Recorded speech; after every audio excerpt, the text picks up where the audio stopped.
Hello, thank you for asking me to come and talk to you a little about continuing professional development.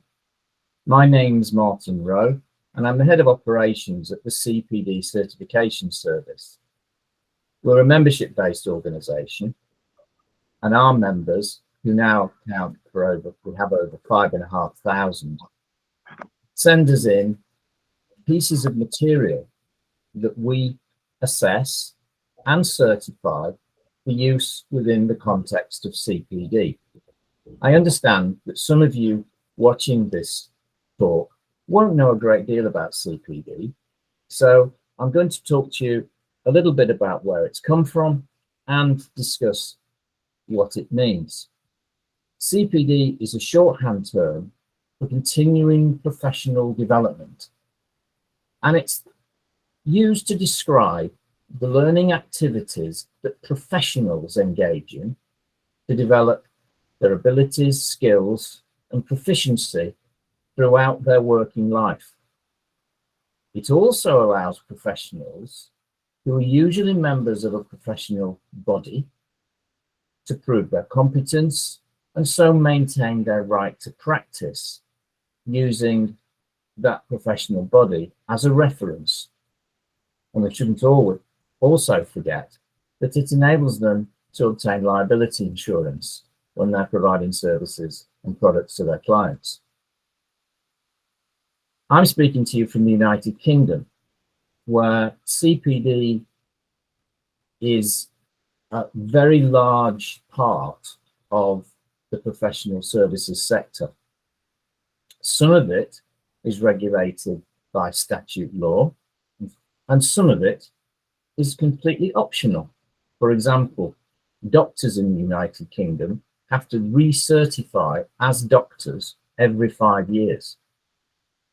And at the other end of the spectrum, we have organizations like the Chartered Institute of Marketing, of which I've been a member for over 30 years, and I don't do CPD, where CPD is entirely optional for those who are involved in day-to-day marketing.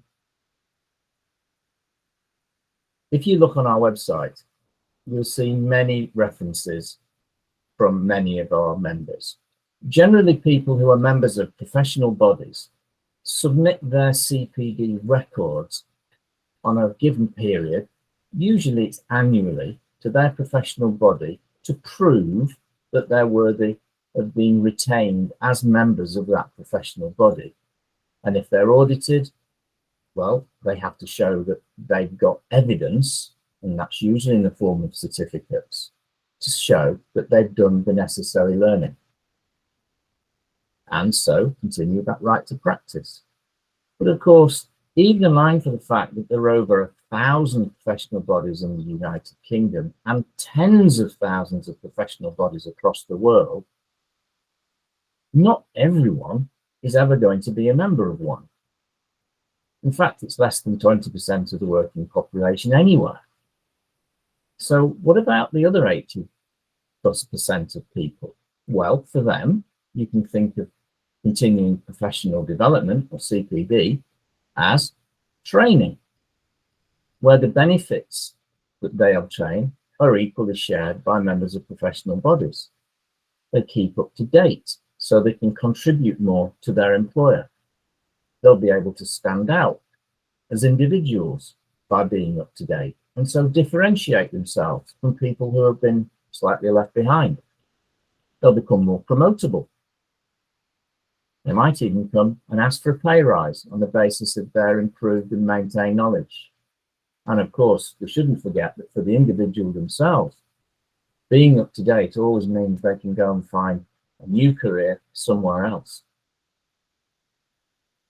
Looking back in time, we can see that CPD has always been a feature of the world of commerce. For example, accountants have been helping organizations meet the demands of ever-changing tax laws since the invention of writing. And today in the United Kingdom, there are 6 chartered accountancy bodies, and there are others who represent other sectors of the profession. And I'm sure the same is true in Latin America. As I said, there are thousands of professional bodies who people can apply to join, usually by exam, that requires some form of commitment to maintain knowledge and the reputation of the profession that they represent. But there's no absolutely given starting point for CPD anywhere in the world, or at least in the modern world. Oh, and by the way, in the United States, CPD is often termed CPE, which stands for Continuing Professional Education. I can only look at the UK context, and my belief is that CPD really started up in a big way in 1947 with the foundation of the National Health Service, and particularly the lead given to it by what's now called the Royal College of Surgeons, who not unnaturally, seeing that they all were now going to have one common employer, wanted standard training and outcomes for all the surgeons under their umbrella. And of course, it meant that people came off their operating tables and lived more than they had in the past. The other professions, starting with physicians, nurses, midwives, dentists, accountancy, the law, have all joined CPD or engaged with CPD as a condition of retained membership. And as I say, some is now governed by statute. We started over 26 years ago running the CPD system for the Royal Institute of British Architects. And so we had a very strong grounding in the construction sector, and we still do.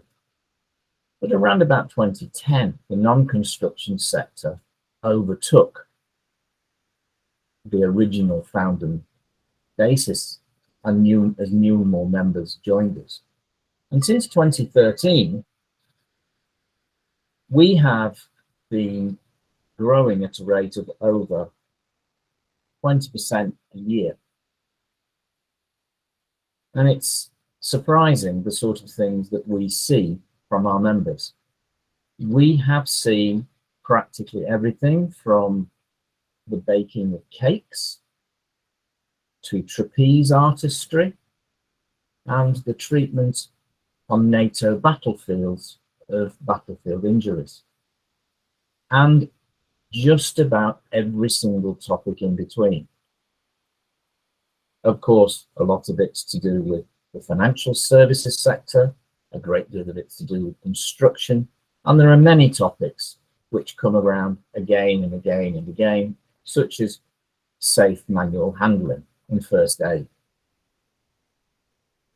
This year, we will certify over 50,000 individual pieces of CPD.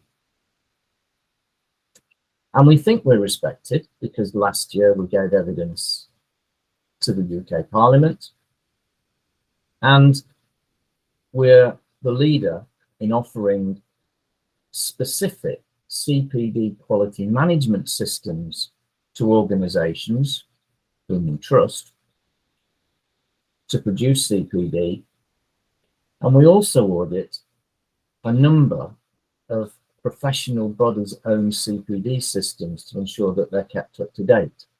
Because being what we are up to date with the world of CPD, and we've seen many developments come year after year.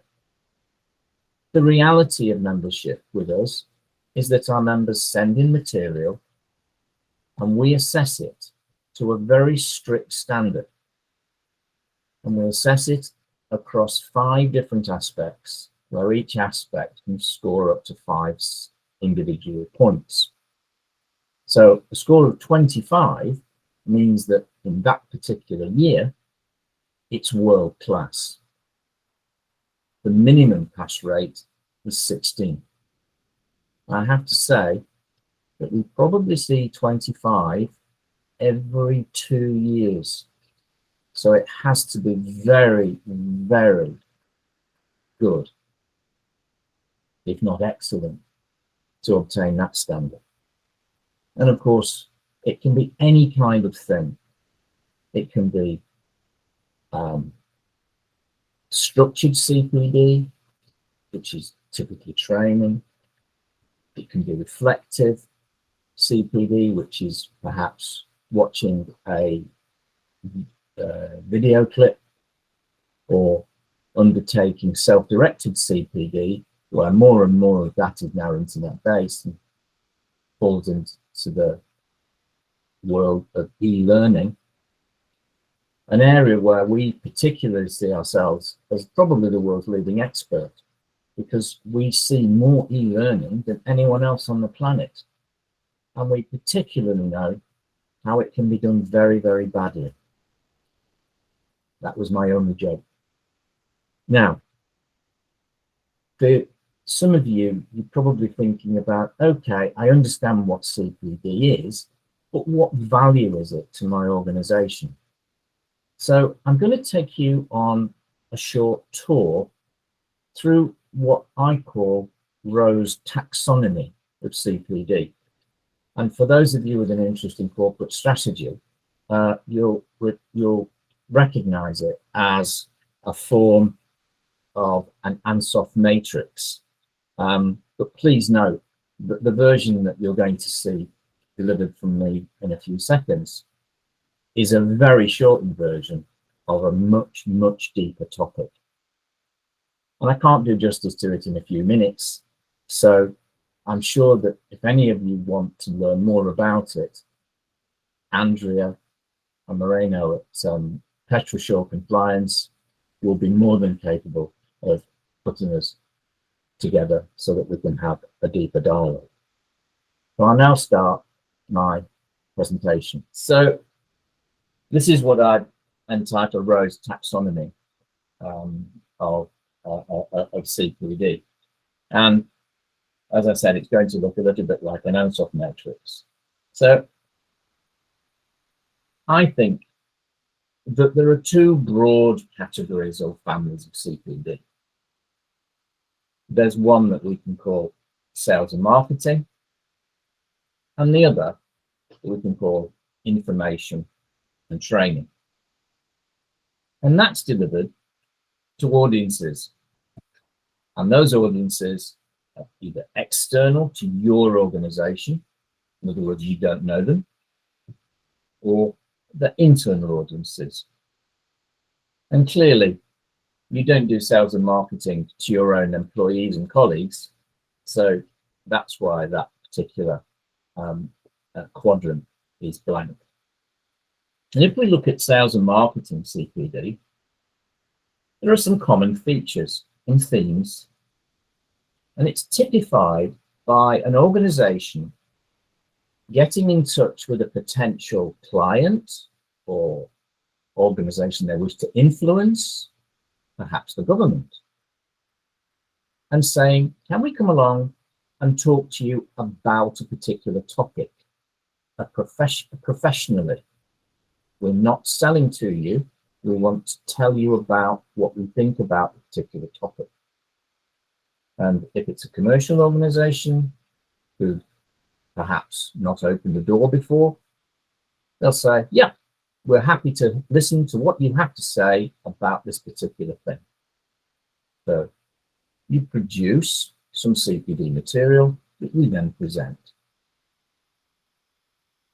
Now, the first thing you have to be mindful of is that your audience is unknown to you. You don't know who they are, and they've chosen to be there. In particular, you won't know if any of them are qualified professionals. Perhaps some you could recognize, but I would suggest that quite a number of people in the room will not be members of professional bodies. They're there for other purposes. And the real purpose that they're there for is to listen and watch you present your knowledge about a particular subject. I want to state very clearly, it's not about your brand. This is the antithesis of brand marketing. Marketing managers do not like me saying this, but this is marketing without your brand name being used. Your audience doesn't care about your brand. They care about what you know. That's the key to imparting CPD. When you impart that CPD during typically this presentation, you would want to illustrate it with best-in-class examples. Now, I recognize that it's highly likely that the best-in-class examples that you'll be using will be from your own portfolio of product and service, which is fair enough. I would never expect you to cite a competitor. And of course, the presentation has to be consistent. It's not necessarily dependent upon one key expert giving it.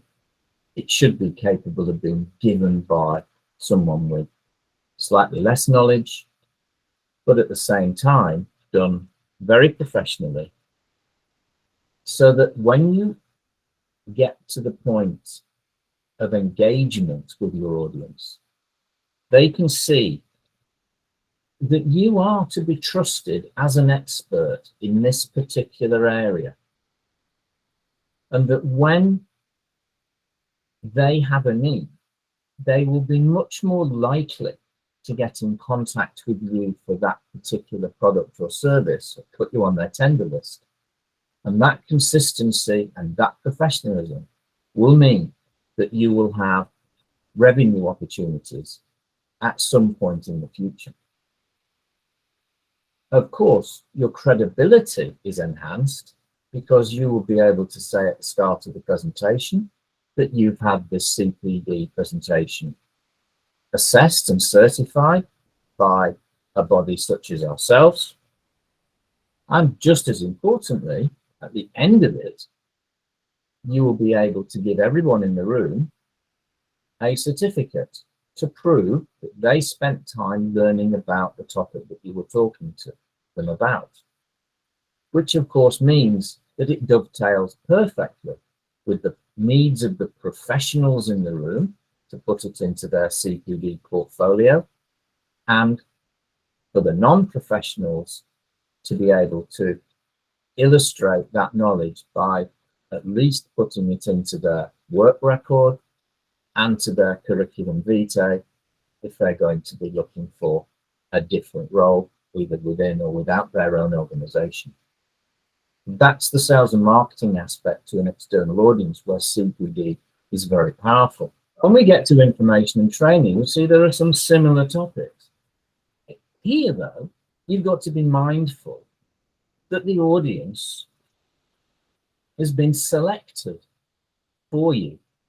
In some instances, if it were, say, a training course on the use of a product or service, they might actually be paying to attend. Whereas in the sales and marketing side, they probably aren't. So it has to be done with that in mind. You have to understand that audience's particular needs and what their learning outcomes are going to be. Again, the knowledge that you will be imparting will be particular to that audience, and you know that it will be then applied in their workplace. Now, whilst it might not necessarily make them 100% competent, it means that they can go back into the workplace and apply that knowledge to the benefit of their own organization. And again, the consistency point, it has to be a perfectly professional delivery. Everything has to be absolutely right all the time for your audience. Have no second chances.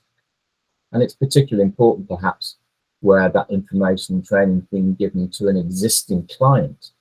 You have to be consistent throughout, because your credibility is always at risk if you train poorly.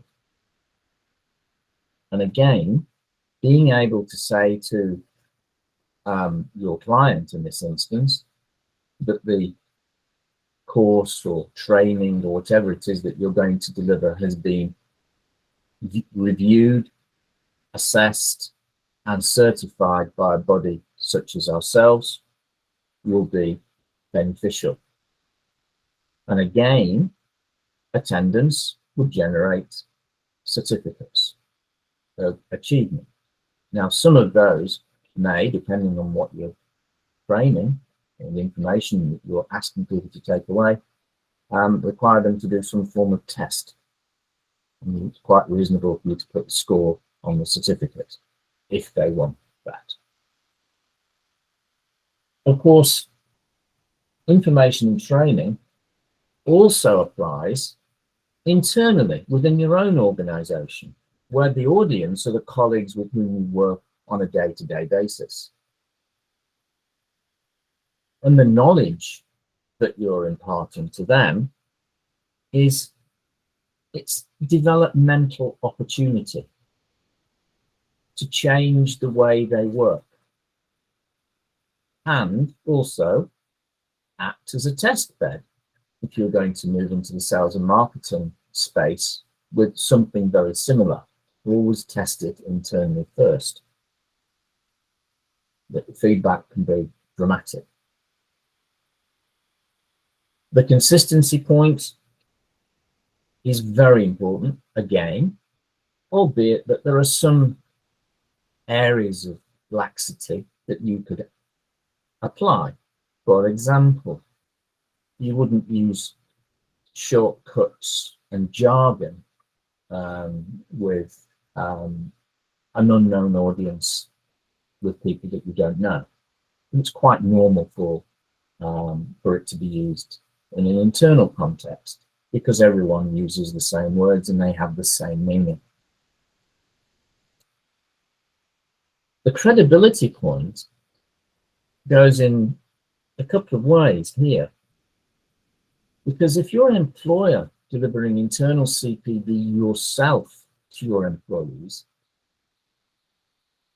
you're showing that you care about their development as professionals or employees. And by doing it in a way that you're in charge of what's being